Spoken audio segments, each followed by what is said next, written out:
Once upon a time, none of us knew a single thing about immigration. We didn't know how many people died trying to cross the border each year. We hadn't heard the stories of families who crossed many country lines to get where they are. We didn't think immigration was anything that needed fixing. But then we took a journey. We learned that people will give their lives to ensure better ones for their families. We learned that people are treated like vicious criminals in court when their only offense is crossing a line that exists only in our heads. We learned that there are too few people willing to treat immigrants like the humans they are. We learned that we need to make a change.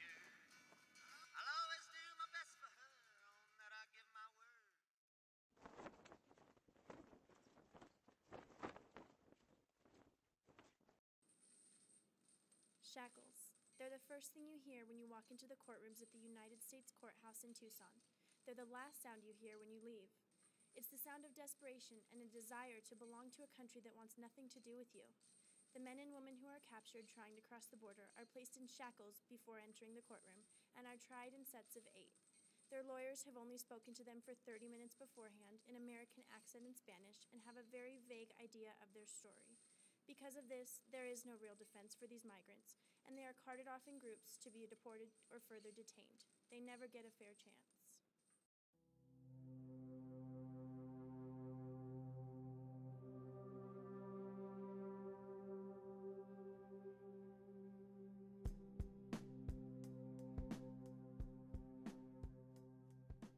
Moved on from our state's broken legal system, we journeyed forward to the border, La Frontera, Mexico. We crossed on foot and we were not stopped at any point while going to the Mexico side. A few of us were not even sure we had crossed over. Where was the interrogation, we wondered? Why didn't anyone check my passport? We realized how one-sided the issue of immigration is at that moment. No one cared if we exited, they only cared if we wanted into the United States. Once we got over into Nogales, we got the chance to speak with 2 women who had first-hand experience with life on both sides of the border.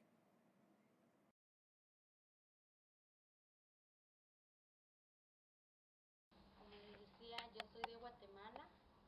Yo vengo tratando de cruzar la frontera porque vengo huyendo de mi país. Por el motivo es de que a nosotras donde yo vivo nos quieren casar a temprana edad.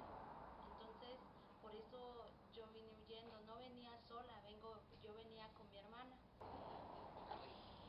Con mi hermana salimos el 26 de mayo porque a ella en unos días más la iban a casar y entonces ella no se quería casar, entonces por eso veníamos huyendo desde el 26 de mayo. Desde esa fecha llegamos aquí como a mediados de julio, porque tratamos de cruzar y nos agarraron. Pero a mí me deportaron y a mi hermana descubrieron que era de Guatemala. Entonces a ella la llevaron al DIF porque tenía papeles mexicanos, pero a la hora de que la llevaron al DIF descubrieron que no era mexicana, sino que era de otro país. Entonces la volvieron a llevar a migración y de ahí le tuvieron que hablar, ella tuvo que hablar la verdad de dónde éramos y dijo que era de Guatemala, pero que no quería regresar. Ya después de ahí, ella pidió un asilo político. Todas sus compañeras la convencieron a pedir un asilo político. Gracias a Dios a ella se lo dieron, ahora está en Virginia. Pero la situación no ha cambiado más que todo para mí, porque no ha sido fácil venir hasta acá. Yo le doy gracias a Dios de que ella está en Virginia, porque la verdad no es nada fácil cruzar.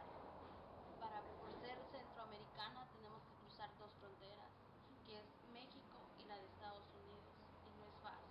La primera pasada la hice en el desierto y estuve 4 días porque se me salieron ampollas y estuve 4 días en el desierto caminando por las ampollas. Se me hinchó el pie y se me cayeron todas las uñas la primera vez. El segundo intento fue que el coyote me engañó, me dijo que me iba a cruzar por la línea y no me cruzó por la línea, sino por saltar el muro y me caí de rodillas. Y gracias a Dios hasta ahorita me estoy recuperando y volver a cruzar nuevamente. No me rindo porque tengo la esperanza de que voy a llegar, porque Dios conoce mis necesidades, es muy grande, mi familia me necesita.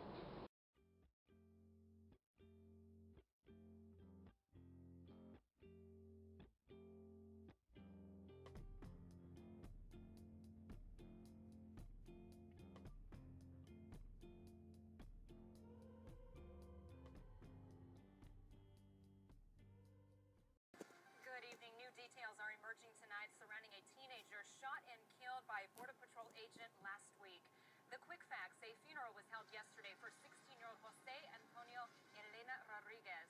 On Wednesday, Rodriguez was reportedly shot at least 6 times while running back to the Mexico side in Nogales. Agents responding to a drug smuggling call say he was among a group throwing rocks at them.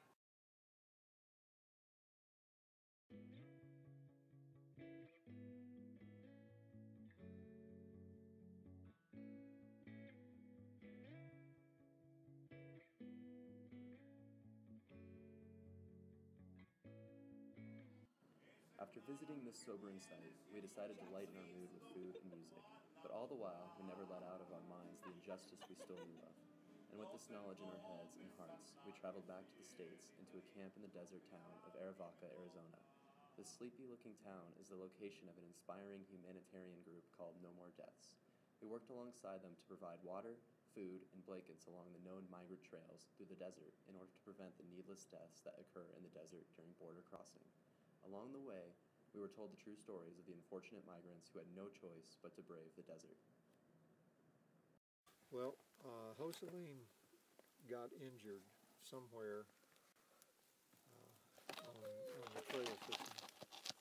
Possibly she got sick, maybe from drinking the tank water. You saw water down there.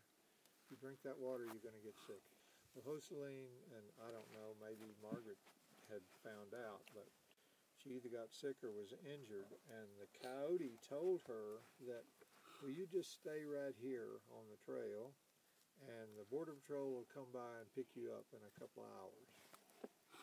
Well, that's ludicrous because the Border Patrol doesn't come out here. And, of course, the coyote knew that because if the Border Patrol came out here, he wouldn't have been using that trail. He would have been using a different one.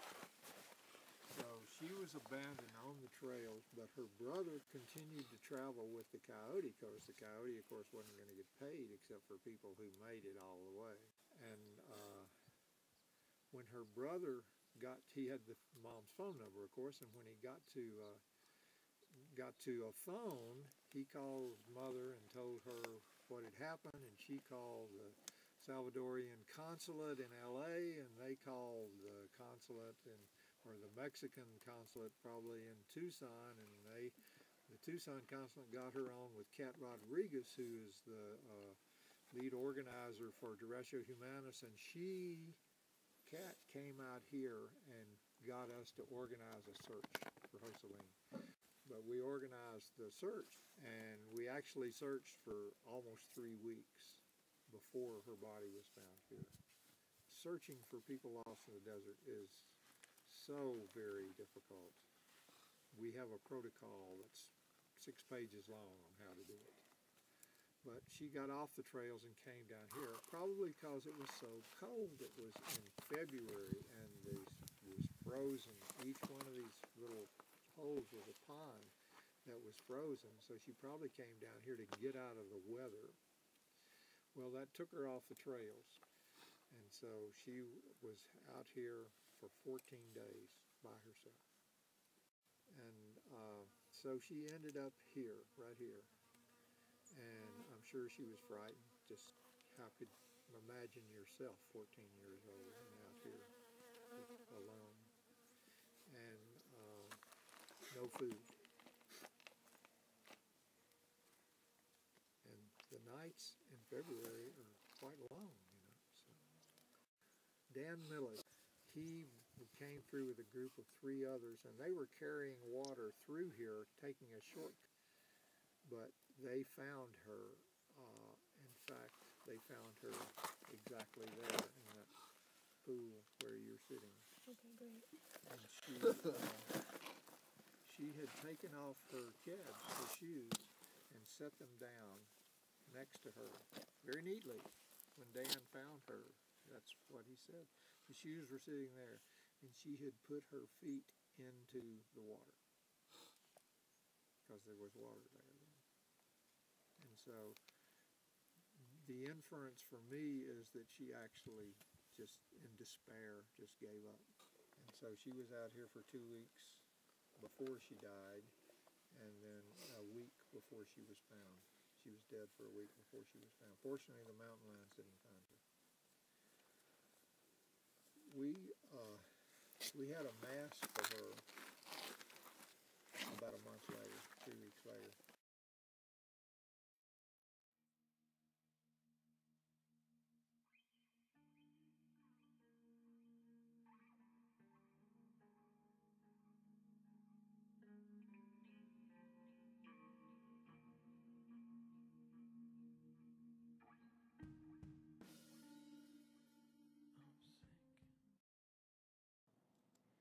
That was one of the hardest stories any of us had ever heard before. We had read about Jocelyn in our class text.